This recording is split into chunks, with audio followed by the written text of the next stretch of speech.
Hi, I'm Paul, pastor here at Grace Point in Galleon. And I'm Jeannie, Director of Family Ministries. And we've been asked to briefly share about a shift that we did in ministry focus over the last 6 or 7 years. It started with a realization that we had plateaued and that we were not growing any longer. By all accounts, most people thought we were a great church. Things were doing well financially. We had a great reputation in the community. But we knew if we were going to continue reaching for people for Jesus, we were going to have to change our focus in ministry. So I began talking about that with our board, and through the months we came to the conclusion that we were prepared to make a significant shift. During 2008, I spent a lot of my pulpit time preparing people, telling them that change was coming, that it was going to be big and significant change. To be honest, I got a lot of affirmation during that time. Many people were saying, "Way to go, Pastor, we're excited about this." Then, in January of 2009, we began to implement the change. We invested $50,000 and hundreds of hours of labor through volunteers to transform 4 of our Sunday school classrooms into a children's theater. We also invested in the Rethink Orange curriculum, which has as its centerpiece a live drama, high energy music, and video each week. We titled our experience Kidventure with the tagline, "Where kids bring their parents to church." We also began recruiting lots of volunteers for small group leaders, actors, and tech people. Our launch Sunday was Easter 2009. And it wasn't just happening in children's ministries. In worship, we committed exclusively to a contemporary worship style. We decided to abandon the Sunday school model and put all of our emphasis on small groups. At the same time, we were watching many of our volunteers get very committed to creating an environment for reaching young families for Jesus. We had a couple people who stepped up and took a key role in becoming a driving force in the new ministry. All of our volunteers were very excited. At one and the same time, those were very difficult and very good years. People were leaving. We lost almost a third of our congregation. However, by God's grace, we pushed through, and we now have more momentum than we have ever had, and we have a whole new identity as a church. Kidventure is now a significant entry point into our church, and we've learned to become comfortable with the fact that some people may come to Kidventure for a while before they decide to come up and experience adult worship. We know you may have a few questions, and so we've invited our newest staff pastor, Jim, to come and join us and ask some questions on your behalf. Welcome, Jim. So you might want to say, "I am Jim." Yeah, I am Jim. So, yeah. J-I-M, Jim. Yeah. Okay. I think one of the questions that everybody's going to be interested in is if you could go back in time and talk to yourself before this all started, what would you say?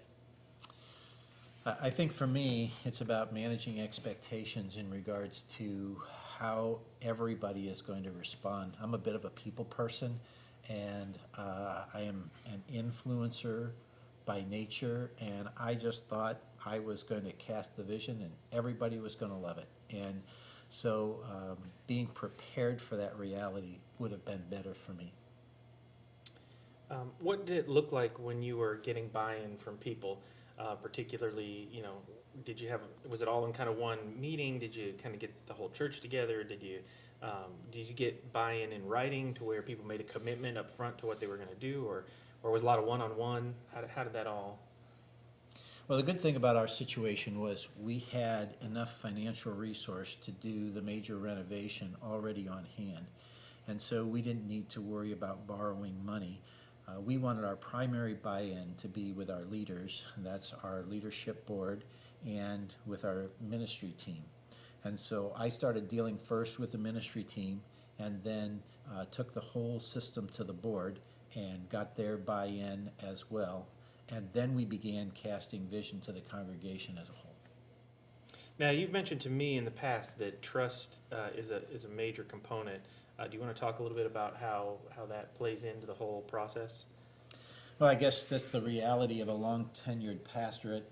So I've been around long enough that there are some people who trust my judgment and were willing to say, we're not sure about this, we're not really excited about it, but we trust you. And that's a huge component. And I get that not every pastor at every stage in the life of the church is able to do that, but that was especially a big benefit for us. One question I have is, how important was it to have a very clear vision? Like when this whole thing started, did you have a very specific vision in mind, or was it something that just sort of came together? It was more, you knew what the goal was reaching people, and it just kind of evolved as it went on? To a certain degree, it has to be organic in it, and there has to be evolution of the process. However, we were speaking in the board and with our ministry team for quite some time about the reality that we were going to focus our ministry at a specific target. And as I have already said, on the Sunday when I made that clear to everyone in the congregation, it was Shocking. Which actually gets me to another question. How long was it, the time that you were prepping people, like in leadership, how long was that time versus the time that the major transitions happened? I'd say we were 5 months talking about this in leadership. Longer. Longer? Mm-hmm. Okay. Maybe. I- Again, let's say 5 years from now we decide we're doing a school around here. You know, the question is, when did prep begin for that? Yeah. And so, I think we've always been about the process of trying to figure out what's next, what God's calling us to. And so sometimes casual conversation about the future turns into vision over time. And I think that was probably our experience in that regard.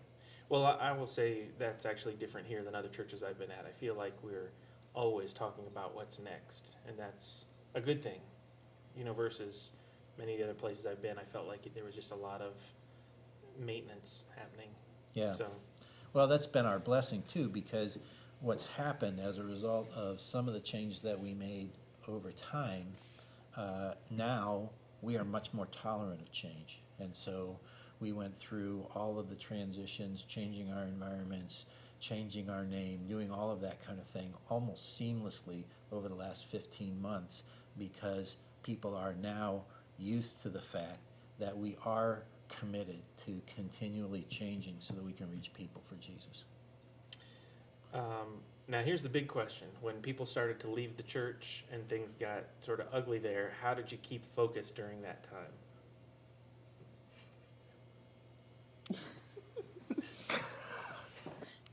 Well, we prayed a lot as a staff, and we did a lot of encouraging and And as time went by, we did make sure that we were committed to where we were going. And one of the blessings that we had along the way is that nobody from our ministry team or nobody from our board had second thoughts. We continued to push through. And so leadership really does matter in that regard.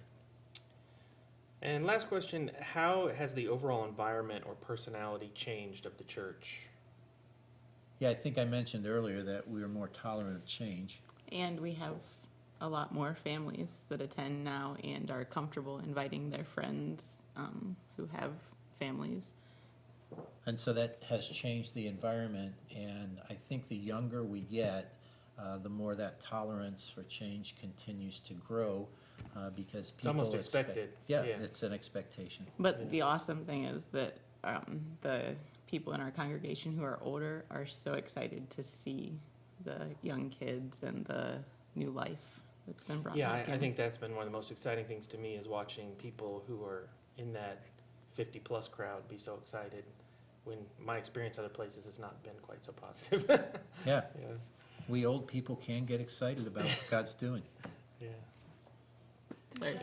We've been on a great adventure together, and it's been full of challenge and blessing, and we've had to balance our faith through all of that. And sometimes I think that's just where God wants us to be, balanced between those challenges and our trust in Him. So thanks for letting us tell our story. God bless you as you continue to reach your communities for Jesus. This is amazing grace.